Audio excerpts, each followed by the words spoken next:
నమస్తే, welcome to cube TV. నేను మీ journalist అని. సో ఏపీ ఎన్నికలకు సంబంధించి కూడా ఇటు వైసీపీ అలాగే కూటమి నువ్వా నేనా అంటూ కూడా ఒక పెద్ద సమరమే సాగింది అనుకోవచ్చు. సో ఆల్రెడీ చాలా సర్వేస్ మనం చూసాం ఈసారి.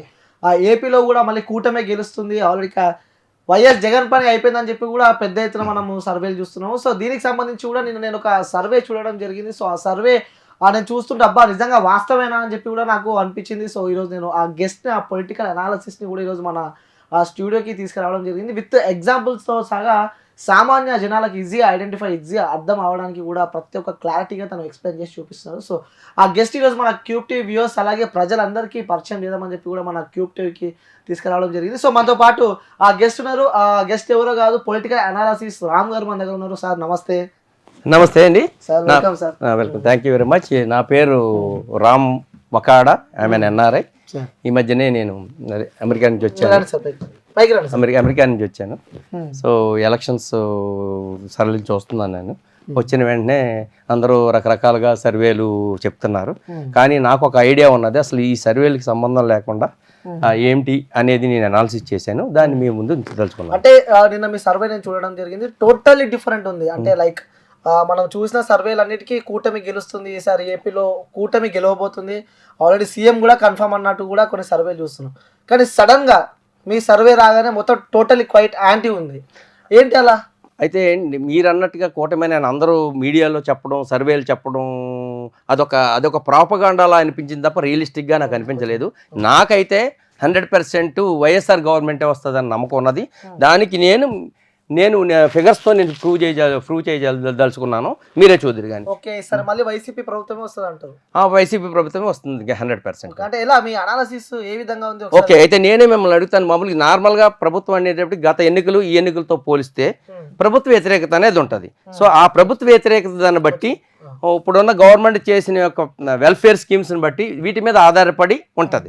నార్మల్గా మీరు ఏమనుకుంటున్నారు, ప్రభుత్వ వ్యతిరేకత ఎంత ఉంటుందని అనుకుంటున్నారు? అంటే జనాలు చూస్తుంటే సార్ వ్యతిరేకత కూడా చాలా ఎక్కువనే ఉన్నట్టు తీవ్రంగా కనిపిస్తుంది. అంటే సుమారు ఒక 10% అనుకుందాం. 10%. మీరే చెప్తున్నారు కదా 10%. మీరు చెప్పినట్టుగానే 10% ఉందంటే గత ఎలక్షన్స్లో వచ్చిన మెజారిటీ ఆఫ్ ద ఓట్స్ని బట్టి వ్యతిరేకత ఎంత ఉన్నది. ఇప్పుడు ఈ గవర్నమెంట్ చేసిన వెల్ఫేర్ స్కీమ్స్, ఆ మెరిట్స్ డిమెరిట్స్ పోల్చి మీకు ఎక్స్ప్లెయిన్ చేస్తాను నేను. మీరే చూద్దరు కానీ. ప్రతి ఒక్కటి ఎక్స్ప్లెయిన్ చేస్తాను డెఫినెట్గా. ఓకే, సో ముందు ఇప్పుడు ఈ 2024 ప్రపోజల్ వచ్చే ఎలక్షన్స్లో 100% జగనే ఎందుకు వస్తాడనేది చెప్పడానికి నేను ముందు 2019లో వచ్చిన ఓటు పర్సెంటేజ్ని బేస్ చేసుకుని మీరు చెప్పినట్టుగా 10% యాంటీ ఇన్కన్వెన్సీ ఉంది, అలాగే మెరిట్స్ ఏంటి డిమెరిట్స్ అని కంపేర్ చేస్తూ మీ ఉన్న డౌట్స్ని క్లియర్ చేస్తూ నేను ఎక్స్ప్లెయిన్ చేస్తాను. సో మనం తప్పనిసరిగా చూడండి. ఇప్పుడు మీరు చెప్పారు కదా, ఇప్పుడు 2019లో ఎలక్షన్ రిజల్ట్స్ ఎలా ఉన్నాయో మీకు ఓటు పర్సెంటేజ్ చెప్తాను. ఎలక్షన్ రిజల్ట్స్ ఓటు పర్సెంటేజ్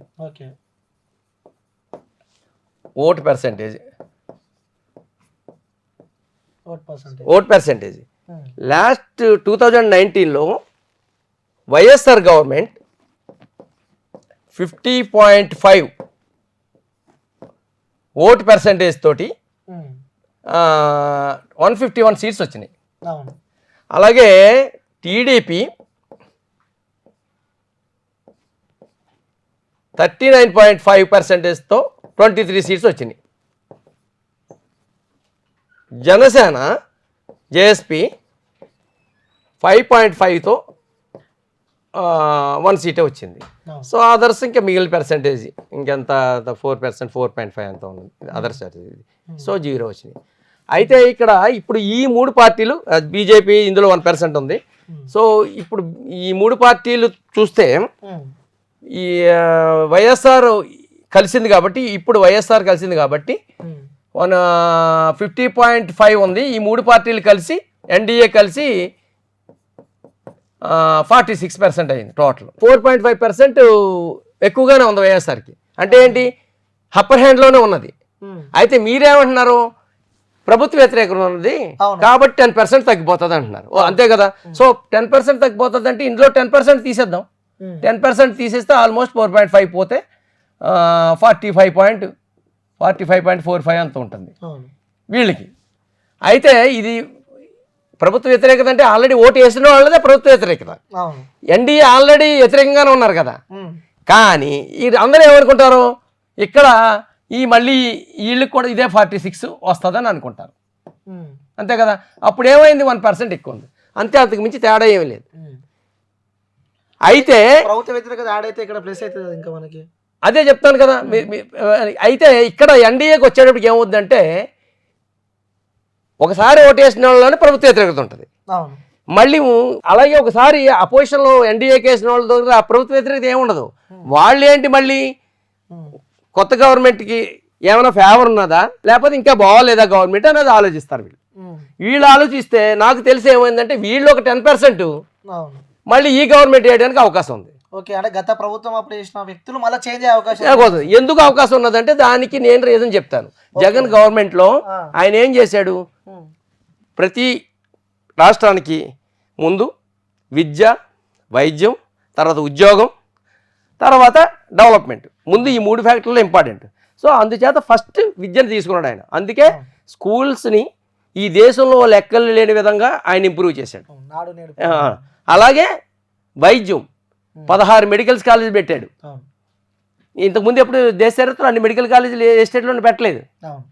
ఇక డెవలప్మెంట్ వారు వచ్చేటప్పుడు, డెవలప్మెంట్ అంటే జనరల్గా ఏమనుకుంటారు, ఐటీ జాబ్స్ వచ్చేస్తే డెవలప్మెంట్ అంటారు. ఐటీ జాబ్స్ వచ్చేయాలంటే నువ్వు ఏదైనా ఇన్ఫ్రాస్ట్రక్చర్ చూపెట్టో లేకపోతే గత ప్రభుత్వంలో ఏదైనా రెడీ చేసి ఉంచితేనో మర్చిపోయిన రోజు ఉద్యోగాలు ఇవ్వడానికి ఉంటుంది. అంటే వాస్తవంగా మనం మాట్లాడుకోవాలంటే సార్ జాబ్స్ చాలా ముఖ్యం. అవును, కానీ జాబ్స్ ఐటీ జాబ్స్ ముఖ్యం. ఐటీ జాబ్స్ రావాలంటే ఇన్ఫ్రాస్ట్రక్చర్ ఉండాలి కదా. ఇప్పుడు సెపరేట్ అయిన స్టేట్కి ఇన్ఫ్రాస్ట్రక్చర్ ఇమీడియట్గా కావాలంటే ఒక రోజులో అయిపోదు, దానికి 5 years 10 years పడుతుంది. లాస్ట్ గవర్నమెంట్ ఏమైనా 5 yearsలో చేసి ఉంటే ఇప్పుడు ఇమీడియట్గా జాబ్స్ ఇవ్వడానికి ఉంటుంది. మళ్ళీ ఇన్ఫ్రాస్ట్రక్చర్ మొదలు పెడితే ఏమవుతుంది, ఇంకో 5 years పడుతుంది, టైం పడుతుంది. కాబట్టి ఇమీడియట్గా దాన్ని ఆ గ్యాప్ని ఫిల్ చేయడం వాళ్ళు ఏం చేసేటంటే, వాలంటీర్ వ్యవస్థ ద్వారా ఎంతో కొంత వేతనాన్ని వాళ్ళు ఖాళీగా ఉంచకుండా ఎంతో కొంత వేతనం ఇచ్చి వాళ్ళని ఉద్యోగులు చేసి అది సాటిస్ఫై చేయగలిగాడు. So and at the same time welfare schemes ఇమీడియట్గా కరోనా వచ్చింది, మళ్ళీ వెల్ఫేర్ స్కీమ్స్ ఏమిచ్చాడు ఆయన, ఈ ఉద్యోగాలు వచ్చి వాళ్ళు ఇన్ఫ్రాస్ట్రక్చర్ డెవలప్ అయ్యి ఉద్యోగం చేసి సంపాదించుకోవడానికి కంటే కూడా ముందుగాను వాళ్ళకి ఇమీడియట్ నెసెసిటీస్ ఏమైనా ఆలోచిస్తే ఆయనకి తిండి బట్ట అవి ఇంపార్టెంట్. సో ఆ తిండి వాళ్ళు కాబట్టి మనకి SC ST లేకపోతే BC లోవర్ మిడిల్ క్లాసు వీళ్ళందరినీ కొంచెం సాటిస్ఫై చేయాలంటే ఇమీడియట్ కరోనా వచ్చిన టైము. సో ఇవన్నీ కవర్ చేయాలంటే ఇమీడియట్గా వాళ్ళని కవర్ చేయాలి. కాబట్టి స్కీమ్స్ పెట్టి ఆ స్కీమ్స్ ద్వారా అది అవసరం కూడా, అది ఇంపార్టెంట్ అని కాదని ఎవరు చెప్పలేదు. ముందు అవి ఉండాలి, అవి అయిన తర్వాత ఇమీడియట్గా డెవలప్మెంట్ వద్దని నేను అంటున్నా. కానీ డెవలప్మెంట్ ఎంత మేరకు చేయగలిగాడు ఆయన అనేది కూడా మనం ఆలోచించాలి. చేయలేదు రోడ్లు వేయలేదంటే రోడ్లు కూడా వేయలేదు. చూడండి లాస్ట్ గవర్నమెంట్లో ఎంత 30,000 crores ఎంత ఖర్చు పెడితే 43,000 crores ఈయన ఖర్చు పెట్టాడు. అంటే సార్ మనం ఒకటి వాస్తవంగా మనము ఏపీ రోడ్లపైకి వెళ్తుంటే మనకి ముఖ్యంగా రోడ్లు, సో అంటారు అంటే ఒక ఉదాహరణ చెప్తారు కదా, సో ఒక ప్రెగ్నెంట్ ఉన్న అమ్మాయి ఆ రోడ్లపైకి వెళ్తే అక్కడనే డెలివరీ అయిపోతే అంత పరిస్థితి, దీర్ఘమైన పరిస్థితి ఏపీ ఉంది. సో ఏపీ రోడ్లు చాలా దరిద్రంగా ఉన్నాయి. సో అది కూడా చాలా మైనస్ అయ్యే అవకాశాలు ఉన్నాయి. ఓకే, మీరు అన్నది కరెక్టే. ఏపీ రోడ్లు అంత దరిద్రంగా ఉన్నాయంటే అంతకు ముందు గవర్నమెంట్ లోనే ఏమి చెయ్యకపోతేనే కదా. అసలు ఆ రోడ్లు ఇంతకు ముందు వాళ్ళు ఏమో రిపేర్ చేయకపోబట్టే కాబట్టి అంత దారుణంగా తయారండి. సో వచ్చిన తర్వాత మీరు అనుకున్నంత లేదు, మేము వెళ్ళి చూశాను కొన్ని చోట్ల మీరు అన్నట్టుగా నిజంగానే బాగోలేదు రోడ్లు, స్టార్టింగ్ లో బాగోలేదు, స్లోగా ఆయన ఇంప్రూవ్ చేసుకుంటూ వచ్చాడు. End of the road day ఏమైంది, కొన్ని రోడ్లు కాకినాడ లాంటి చోట చూసాం కొన్ని రోడ్లు. ఇదేంటి ఇంకా వేయలేదు, ఎలక్షన్ వచ్చేసింది రోడ్లు వేయలేదు ఏంటి అని అడిగితే, లేదండి గత ప్రభుత్వంలో చేసిన కాంట్రాక్ట్ అండి, వాళ్ళు బిల్లులు రాక లేకపోతే బిల్లులు వాడేసుకుని చేశారని ఒక విధంగా చెప్తున్నారు కొంతమంది. మరి దానికి మనం ఏం చెప్తాం? సో అల్టిమేట్గా ఏంటంటే ఏ ప్రభుత్వం అయినా చివరికి ఓటు వేయడానికి వచ్చేటప్పటికి డెవలప్మెంట్ ఇంపార్టెంటే, కానీ అంతకంటే వెల్ఫేర్ స్కీమ్స్, ఎడ్యుకేషను, మెడికల్ అవి మోస్ట్ ఇంపార్టెంట్ అనమాట. సో ఓటు వేసేటప్పటికి దాన్ని క్రైటీరియాగా తీసుకుంటారు ఎవరు తీసుకున్నా కానీ. సో ఈ మేజర్ ఫ్యాక్టర్స్ని మళ్ళీ వైఎస్ఆర్ గవర్నమెంట్ రావడానికి ఆల్రెడీ ఎన్డీఏ గవర్నమెంట్ అపోజ్ చేసిన వాళ్ళందరికీ కూడా స్కీమ్స్ అందినాయి. సో స్కీమ్స్ అందిన వాళ్ళు ప్రతిఫలం పొందిన వాళ్ళు కంపల్సరీ మళ్ళీ వాళ్ళు వేయడానికి అవసరం ఉంది. ఎప్పుడైతే మీకు ఈ ప్రభుత్వ వ్యతిరేకత ఉన్నదో మళ్ళీ ఈ వ్యతిరేక ఓటు నుంచి కూడా మనకి పాజిటివ్ అవుతుంది. సో అందుచేత ఏమవుతుందంటే మళ్ళీ ఇందులో ఒక 10% వస్తే 4.6 కలిస్తే ఈయనకి, ఇందులో మళ్ళీ 4.6 ఓటు కలిస్తే ఇది 45.45 ప్లస్ 4.6 ఇప్పుడు ఏమైంది 49.6 50.05 సారీ 50.05 అయింది 50.05 అయింది అంటే స్టిల్ మీకు ఆయనకి కావాల్సిన ఓటు బ్యాంక్ వచ్చేసింది. సో ఆ విధంగా మీ పర్సంటేజ్ వెల్ఫేర్ స్కీమ్స్ చూసుకుంటే ఈ విధంగా ఉన్నది. సో ఇంకొక మూడో ఫ్యాక్టర్ ఏంటంటే విశ్వసనీయత అంటే క్రెడిబిలిటీ ఆఫ్ ద లీడర్స్. అరే నిజంగా అది ఇంపార్టెంట్. అది ఆ విధంగా చూస్తే ఏమవుతుందంటే గత ప్రభుత్వంతో కానీ ఈ ప్రభుత్వంతో పోల్చి చూస్తే జగన్ ఆయన వైఎస్ఆర్ నుంచి ఆయన ఇచ్చిన ప్రతిదాన్ని ఫుల్ఫిల్ చేసుకుంటూ వస్తున్నాడు. అరే మన చెప్పింది ప్రతిదాన్ని స్కీమ్స్ని ఇంప్లిమెంట్ చేశాడు ఆయన. సో ఇందులో కరప్షన్ కూడా ఏం అవకాశం లేదు, అంతా డైరెక్ట్గా వాళ్ళ అకౌంట్స్లో పడిపోతుంది. అంటే కరప్షన్ కూడా ఏమీ లేదని చెప్పి మీరు చెప్తున్నారు. మీరు చెప్పండి. ఏపీలో ఉన్న వైసీపీ నుంచి గెలిచిన ప్రతి ఒక్క ఎమ్మెల్యే, ప్రతి ఒక్క మంత్రి, సో అందరి పైన కరప్షన్ చాలా బీభత్సంగా డబ్బులు దోచుకున్నారు. సో జనాల నుంచి తీవ్రంగా వ్యతిరేకత ఉంది ఆ లీడర్ల పైన. ఇప్పుడు మీరు న్యూస్ లోని పేపర్ లోని మనం ఎలా అయినా చెప్పొచ్చు. మీరు నన్ను క్వశ్చన్ అడిగితే నేను ఏదైనా ఆన్సర్ చెప్పొచ్చు. ఎగ్నిస్ట్ గా వాళ్ళ కోసం ఇంట్రెస్ట్ గా ఉన్నది. వాళ్ళు జబర్దస్తంగా అవకాశం ఏది? డబ్బులన్నీ తీసుకెళ్ళి డైరెక్ట్గా అకౌంట్ చేస్తున్నాడు. మీరు అన్నట్టున్నారు కదా డెవలప్మెంట్ లేదని. డెవలప్మెంట్ ఉంటే అందులో కమిషన్లు తీసుకుని వాడుకోవడానికి ఉంటుంది. ఇంకెక్కడ తీసుకుంటానికి అవకాశం ఉంది వాళ్ళకి? మీరే చెప్తున్నారు డెవలప్మెంట్ లేదని. అందులో ఏమున్నది? మెడికల్ కాలేజెస్ వచ్చినాయి, స్కూల్స్ వచ్చినాయి, అది డెవలప్ అయినట్టు కనిపిస్తుంది. అంతే డైరెక్ట్గా వాళ్ళ ఫండ్స్ నుంచి డైరెక్ట్గా ఖర్చు పెడుతున్నారు. సో ఇదంతా యాంటీ ప్రాపగండా తప్ప ఎమ్మెల్యేలు కానీ ఎంపీలు కానీ వాళ్ళు ఖర్చు పెట్టి అందులో కమిషన్ తీసుకునేటంత అవకాశం వాళ్ళకి ఎక్కడా లేదు. ఇదంతా యాంటీ ప్రాపగండానే. యాంటీ కావాలని చెప్పింది తప్ప అందులో వాళ్ళు తీసుకుని చేసడానికి ఏమి కనిపించట్లేదు. సో మీకు ఇంకేమైనా క్వశ్చన్? అలాగే విశ్వసనీయతకి వచ్చేటప్పటికి ఏముందంటే జగన్ ఆయన అనుకున్న ఆయన చెప్పిన ప్రతి స్కీమ్ని ఆయన ఇంప్లిమెంట్ చేస్తున్నాడు. అదే చంద్రబాబు నాయుడు గారు ఉన్నారనుకో, ఆయన 14 years చేశారు. చివరిలో వచ్చిన తర్వాత ఆయన ఫుల్ఫిల్ చేయలేకపోయాడు. మళ్ళీ ఏంటి యాంటీ ప్రాపగండా చేశారు. ఏమని యాంటీ ప్రాపగండా చేశారు? ఇలా స్కీమ్స్ ఇచ్చుకుంటా పోతే ఇది ఏదో నైజీరియా అయిపోద్ది, శ్రీలంక అయిపోతుంది, అయిపోద్దని యాంటీ ప్రాపగండా చేశారు. ఒక్కొక్కసారి ఏమవుతుందంటే విశ్వసనీయత కోల్పోయారనుకో, వాళ్ళు ఏ మాట చెప్పినా అది నెగిటివ్గా రిఫ్లెక్ట్ అవుతుంది. ఆయన ఆ విధంగా ఏమో అయిపోతుందని చెప్పి మళ్ళీ నేను ఇస్తానని మొదలెట్టాడు ఆయన. నేను మళ్ళీ ఇస్తానంటున్నాడు ఆయన. మరి మళ్ళీ నువ్వు ఎలాగ ఇవ్వగలవు? ఈ వాటర్ మైండ్ సెట్ అలా ఉంటుంది. ఇప్పుడు ఒక మాట మాట్లాడి అదే పని చేయదని చెప్పి మళ్ళీ అది ఇస్తుంటే ఆయన మీద నమ్మకం పోయింది. ఇచ్చే హామీలు అన్ని దొంగ హామీలు. వైసీపీ ఇచ్చే హామీలు ప్రతి ఒక్కరు దొంగ హామీలు. సో మా 6 గ్యారంటీలో ప్రతి ఒక్కటి మేము గెలవగానే అమలు చేస్తాం అన్నట్టు కూడా కూటమి చెప్తున్నారు. అదే అంటుంటా. ఇప్పుడు వైఎస్ఆర్ ఇప్పుడు జగన్ ఏం చేశారు?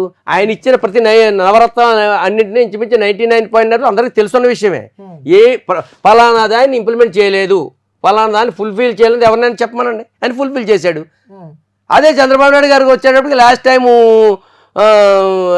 అన్నవి ఫుల్ఫిల్ చేయలేకపోయాడు ఆయన. మళ్ళీ ఇవి ఇస్తే బీద దేశం అయిపోతుంది, లేకపోతే శ్రీలంక అయిపోతుంది, నైజీరియా అయిపోతుంది. అలాంటప్పుడు మళ్ళీ ఈయన మళ్ళీ అలాగే ఇవ్వగలుగుతాడు, ఇంకా ఎక్కువ బడ్జెట్ అలాగే ఇవ్వగలుగుతాడు. ఇవన్నీ వాటర్ ఆలోచిస్తాడు. ఇప్పుడు రేపు పొద్దున వచ్చింది కాకుండా ఉన్నాయి తీసేస్తాడేమో అని భయం ఉంటుంది ఆయనకి. అంటే గతంలో ఇచ్చిన హామీలు నెరవేర్చలే కాబట్టి సో ప్రజలలో కూడా అది వ్యతిరేకత కూడా ఉంటుంది. డెఫినెట్గా వ్యతిరేకత ఉంటుంది. డెఫినెట్గా వ్యతిరేకత ఉంటుంది. ఎందుచేతంటే ఒకసారి నమ్మకం పోయిన తర్వాత, క్రెడిబిలిటీ పోయిన తర్వాత నమ్మరు.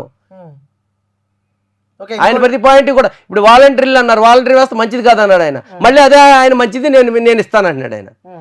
అంటే ఆయన నమ్మకం లేదు. ఒకసారి మళ్ళీ రేపు పొద్దున మళ్ళీ వచ్చిన తర్వాత ఇది మంచిది కాదని తీసేస్తాడేమో అని భయం వీళ్ళకి.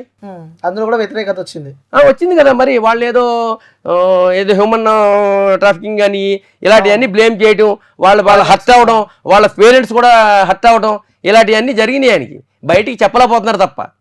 అంటే ముఖ్యంగా రాష్ట్ర ముఖ్యమంత్రి వైఎస్ జగన్ పైన కూడా చాలా ఆరోపణలు ఉన్నాయి. అంటే భూ కబ్జా చాలా వరకు ఇవన్నీ పత్రికల్లో రాశారేమో కానీ భూ కబ్జా చేశారని ఎక్కడ చూపెట్టండి మీరు? ల్యాండ్ కబ్జాలు అదే మీరు పత్రికలోని న్యూస్ అదే అసలు అది రియలిస్టిక్ గా మీకు ఎక్కడైనా ప్రూఫ్ ఉందా?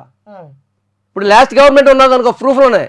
ఇప్పుడు ఒక ఆమె వనజాక్షమ ఆమెని హెరాస్ చేశారు ఒక గవర్నమెంట్ టెంపుల్ అని. అది నార్మల్గా ఏమవుతుందంటే పబ్లిక్ ఇండివిజువల్స్ని ఎప్పుడైనా టచ్ చేస్తే పబ్లిక్లో ఇప్పుడు గవర్నమెంట్లో ఎమ్మెల్యేలు ఎంపీలు వాళ్ళు వాదుకోవడం, రాజకీయ నాయకులు మాట్లాడుకోవడం వేరు, వాళ్ళ మీద వీళ్ళ మీద కేసులు పెట్టుకోవడం వేరు. ఇండివిజువల్స్ మీద అటాక్ చేస్తే ఏమవుతుంది అంటే అదే మైండ్స్లో ఉండిపోద్ది. అరే ఇండివిజువల్ అడిగితే రేపు పొద్దున మనకి ఏమవుతుంది రేపొద్దుట, అరే ఒక ఎంప్లాయీనే హెరాస్ చేశారు. ఆ ఎఫెక్ట్ వల్ల లాస్ట్ టైం చంద్రబాబు నాయుడు గారు ఓడిపోయారు. అది చాలా మైండ్లో ఉండిపోయింది. అరే ఒక పబ్లిక్ ఎంప్లాయీని ఒక ఎమ్మెల్యే రోడ్డు మీద ఇచ్చేస్తే మన కామన్ పీపుల్ మనకి ఏమవుతుంది రేపొద్దుట. ఇవన్నీ లీగల్ ఇష్యూస్. సో ఇలాంటి వాటి వల్లే ఎఫెక్ట్ అయింది. తెల్లవారుజామున ఎవరో ఒక మీడియా పర్సన్ తీసుకుని వెళ్ళిపోవడం ఇవన్నీ జరిగినాయి రియలిస్టిక్ గా. అప్పుడు అంటే జగన్ పైన ఎలాంటి ఆరోపణలు లేవు, కేవలం చేస్తున్న నాటకాలే అంటారు. ఇవన్నీ అది మీడియాలో వచ్చింది. ప్రూఫ్లు ఏమన్నా చూపెట్టండి, ఆరోపణలు ఏమన్నా ఉన్నాయి. ఆయన ఎవరినైనా తిట్టాడా? ఆయన పార్టీ వాళ్ళు తిడతారు, కలవాడు కలవలేదు, తిట్టలేదు. జగన్ అనే వ్యక్తి అధికారంలో కూర్చున్నప్పటి నుంచి జనాల దగ్గరకే రాడు. ఓకే, 3 మీట్లు పెట్టాడు. ఓకే, జనాలతో సరిగా మాట్లాడాడు. ఇప్పుడు కొంతమంది చేతల మనిషి అంటారు, ఆయన చేతల మనిషి, మాటల మనిషి కాదు. ఆయన చేతలో చేశాడు. ఆయన ఇస్తానన్న మాట నిలబెట్టుకున్నాడు. నీకు పబ్లిక్ ని వచ్చి మాట్లాడడానికి అవకాశం లేకుండా అన్నీ ఆయనే చేసేస్తున్నాడు. ఇప్పుడు వాలంటీర్ని ఇంటికి పంపించి నీకు పని చేసి పెట్టేస్తున్నాడు ఆయన. నీకు నువ్వు ఆఫీస్కి వెళ్ళవలసిన పని లేదు, గవర్నమెంట్ నన్ను క్వశ్చన్ చేయాల్సిన అవసరం పని లేదు. అందుకే ఆయన మాట్లాడవలసిన అవసరం లేదు. మాట్లాడవస్తే 3 కోట్ల మంది ఎన్నిసార్లు ఎప్పుడు మాట్లాడగలడు ఆయన? అడ్మినిస్ట్రేషన్ అంటే అది నువ్వు చేయడం కాదు, ఒక లీడరు కొంతమంది చేత చేయించాలి. That is administration. అందుకోసమే జగన్ నేను 24 గంటలు పని చేస్తానంటే అవ్వదు. నువ్వు 8 గంటలు పని చేయి, 8 లక్షల మంది చేత పని చేయించుకో. అలా జగన్ చేస్తాడు అంతే. 100% ఆయన చేస్తున్నాడు. అది వాటర్లోకి వెళ్ళిపోయింది, మైండ్ సెట్లోకి. ఇది యాంటీ ప్రాపగండా తప్ప ప్రతి వాటర్ మైండ్ సెట్లోకి అది వెళ్ళింది. 100% ఆయన గవర్నమెంట్ ఏ విధంగా చూసినా వీళ్ళు ఎన్డీఏ గవర్నమెంట్ ఈ పర్సంటేజ్ని దాటి వెళ్ళలేరు. అందుకే ఈ మధ్య ఏదో ఆయన ఐపాక్ వాళ్ళతో నేను 160 వస్తానండి, మేబీ రావచ్చు. ఆయన అంతమందిని గెలిపించుకుని ఆయనకి అంత కాన్ఫిడెన్స్ ఉండాలి. మనం ఎలా మాట్లాడుకుంటున్నామంటే అది కూడా ఈ దేశంలో ఎవడో కూడా నువ్వు నాకు మంచి చేసావని అనుకుంటేనే నాకు ఓటేమని అడిగిన వాళ్ళు ఎవరు లేరు. వేరే వాళ్ళు అలా అడగలుగుతున్నారా? నేను 14 సంవత్సరాలు ఇది చేశాను, మేము 3 కలిసి ఇచ్చేస్తాము అని ఏం అడగట్లా. ఆయన వద్దు, ఆయన వద్దు, ఆయన వద్దు, ఆయన వద్దు, ఆయన వద్దు, ఆయన దేనికి వద్దు? What is the reason? మంచిగా చేసేవాడు వద్దన్న అవసరం వచ్చింది. ఓటర్ అదే క్వశ్చన్ చేసుకుంటున్నాడు. ఓకే, అంటే ముఖ్యంగా ఈ ఎన్నికలకు సంబంధించి కూడా ఏపీలో సో పెద్ద సంఖ్యలో ఓటింగ్ పర్సంటేజ్ కూడా పెరిగింది. ఆ యువకులు, కొత్త ఓటర్లు, సో చాలా మంది కొత్త ఓటర్లు ఓట్లు వేశారు. సో ప్రతి ఒక్కరు ఆ బీసీ ఓటింగ్ కూడా పెద్ద ఎత్తున పవన్ కళ్యాణ్ వైపు, ఈ కూటమి వైపే ఉన్నారు అని చెప్పి కూడా సో వార్తలు ఇస్తున్నాయి. అంటే మనం రియలిస్టిక్ గా మాట్లాడుకోవాలి. సో పవన్ కళ్యాణ్ వైపు ఓటు ఉన్నారు, మీరు అన్నది అని నేను అంటాను. కొంతవరకు పవన్ కళ్యాణ్కి మూవ్ అవుతున్నారు. మరి లాస్ట్ టైం రిజల్ట్స్ తో పోలిస్తే మనం దాన్ని కంపేర్ చేసుకోవాలి. లాస్ట్ టైం ఆయనకి ఎంత 5.5% వచ్చింది, అవునా? ఇప్పుడు ఓటర్లు అంతా వచ్చేస్తే 50% వచ్చేస్తుందా? Is it possible? ఇంకో 5% పెరగచ్చు, 10% అవ్వచ్చు, అంతే కదా? అయినా ఎక్కడి నుంచి వచ్చారు కొత్త ఓట్లు? ఎంత పర్సెంటేజ్ వచ్చింది?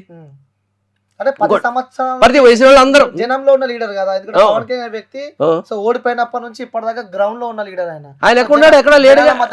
ఆయన జనాల మధ్య ఎక్కడ తిరగలేదు. ఈవెన్ స్టిల్ ఇప్పుడు కూడా జగన్ ఇచ్చిన ఫోటోలు, జగన్ గారు ఇచ్చిన ఫోటోలు ఆయన యాత్రలో ఆయన ఇవ్వలేకపోయాడు. అంటే ఎన్నికలు వస్తున్నాయని చెప్పి 2 నెలల ముందు బయటకు వచ్చిన వైఎస్ జగన్ అంటున్నారు. ఆయన ఎప్పుడు ప్రజల్లో ఉన్నట్టే లెక్క. ఒక చీఫ్ మినిస్టర్ ప్రజల్లో రోడ్ల మీద తిరుగుతాడే ఏంటి? అడ్మినిస్ట్రేషన్ మానేసి ప్రజలకి ఏం కావాలో ఆయనకు తెలుసు కాబట్టి ఆయన ఫుల్ఫిల్ చేస్తూ వాళ్ళ టీం ద్వారా, అదే వాళ్ళ యంత్రాంగం ద్వారా కావాల్సినవన్నీ ప్రజలకి అందించాడు. మొత్తానికి ఓటింగ్ పర్సెంట్ అంతా ఓకే. సో కొన్ని రోజుల రిజల్ట్ రాబోతుంది. సో మీ అనాలిసిస్ ప్రకారం కూడా ఈసారి మాత్రం మళ్ళీ వైఎస్ జగన్ వస్తారని చెప్పి 100% అందులో ఏ విధమైన అనుమానం లేదు. గట్టి కాన్ఫిడెంట్. ఎందుకంటే అవతల ఇప్పుడు మీరే ఆర్గ్యూ చేయండి, మీరు చెప్పండి ఎందుకు ఎన్డీఏ వస్తుందని మీరు చెప్తున్నారో చెప్పండి. మీరు ఎందుకు వస్తుందో నేను పర్సెంటేజ్ ఆఫ్ ఓట్స్ చెప్పాను. నేను ఆల్రెడీ 50% ఆయన ఉన్నాయి. ఆ 50% ఒకసారి 50% కూడా తగ్గొచ్చు కదా. అదే అది తగ్గడానికి వాడు ఓటర్ ఆలోచిస్తాడు. నేను వెనక్కి ఓటు వేయాలంటే ఒకసారి ఇంట్రెస్ట్ కొద్దిగా వేసాడు, ఇప్పుడు ఇంకా స్కీమ్స్ నడుస్తున్నాయి, నేను ఓటు వేయాలంటే ఈయన ఏం చేయలేదని నేను వెనక్కి వేయాలని ఓటు ఆలోచిస్తాడు. నేనేదో 5% 10% మీరు చెప్పాను తప్ప ఆ 10% కూడా తగ్గదు. అది 2% 5% తగ్గుతుంది. ఎందుచేత అంటే ఎగ్నిస్ట్ ఏమీ లేదు. Anti propaganda. ఎప్పుడు కూడా ఓటు అంటే ఏంటి? తను నేను ఎవరికి వేస్తున్నానో చెప్పడు. అవును.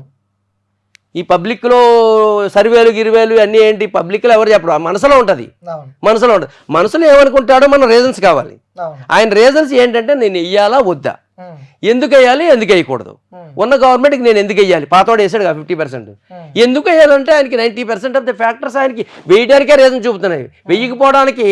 వెయ్యకపోవడానికి ఆయనకి నెగిటివ్ లేదు, అపోజిషన్ పార్టీకి అంత స్ట్రెంగ్త్ లేదు, వీళ్ళు ఏం చేస్తామని చెప్పడానికని అపనమ్మకం. సో అందుచేత వైఎస్ఆర్ జగన్కే వేయడానికి 100% నమ్మకం ఉన్నది. ఈవెన్ 10% కూడా 5% అది జనరల్గా ఉండే ఇది ఇన్ఫ్లుయెన్స్ వల్ల, మీడియా ఇన్ఫ్లుయెన్స్ వల్ల పబ్లిక్ కూడా అంత తెలియదు. 4 సార్లు పదే ఏదో చెప్తే నిజమని నేను నమ్మే పర్సంటేజ్ ఉంటుంది, చివరికి వచ్చాడు ఉంటుంది. Same thing with opposition parties. Okay, so 175కి 175 ఈసారి పక్క కన్ఫర్మ్ అని చెప్పి అంటున్నారు. ఇప్పుడు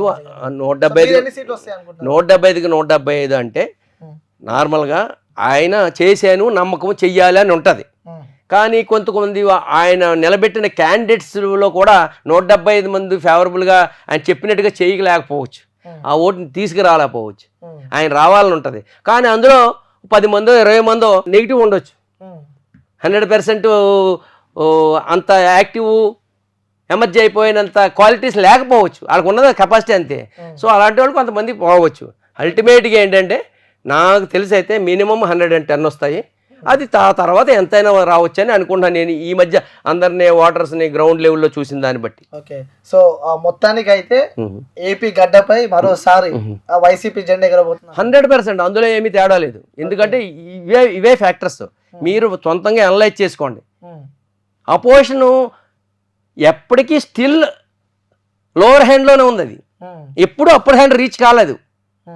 వాళ్ళు అంత స్ట్రాంగ్ అంటారు, అంత స్ట్రాంగ్ ఉంది, అప్పర్ హ్యాండ్ రీచ్ కాలేకపోయారు. మనం ఏదో ఫిగర్స్ మీడియాలో అనాలిసిస్లు తప్ప ఏదో డెవలప్మెంట్ లేదో అనే, డెవలప్మెంట్ లేదంటే డెవలప్మెంట్ చేసింది కూడా వాళ్ళు చెప్పుకోలేకపోయారు. ఇప్పుడు చేసిన వాళ్ళు కొంచెం చెప్పలేరు, నెగిటివే తొందరగా వెళ్ళిపోతుంది, నెగిటివ్ వెళ్తుంది. సరే చివరిగా ఓటు వేసాడు మళ్ళీ ఆలోచిస్తాడు. ఓకే, సో దేనికి వేయాలి, 100%. Okay sir, thank you sir, thank you so much. Thank you. So viewers చూడొచ్చు, ఎన్ఆర్ఐ రామ్ గారు కూడా తన సర్వేలో చెప్తున్నారు జగన్ గారు ఏమో 175 సీట్లు పక్కా కొడతామని చెప్పి చెప్తుంటే, సో తను అనాలిసిస్ ప్రకారం విత్ ప్రూఫ్స్ అండ్ విత్ ఎగ్జాంపుల్తో సగా మనకు చూపించాడు. సుమారు అంటే 110+ కొట్టే అవకాశాలు ఉన్నాయని చెప్పి కూడా చెప్పారు. సో ఇది మన రామ్ గారితో. సో ఇంకొక దాంతో మళ్ళీ కలుస్తా. Until then take care, bye bye, signing off. నేను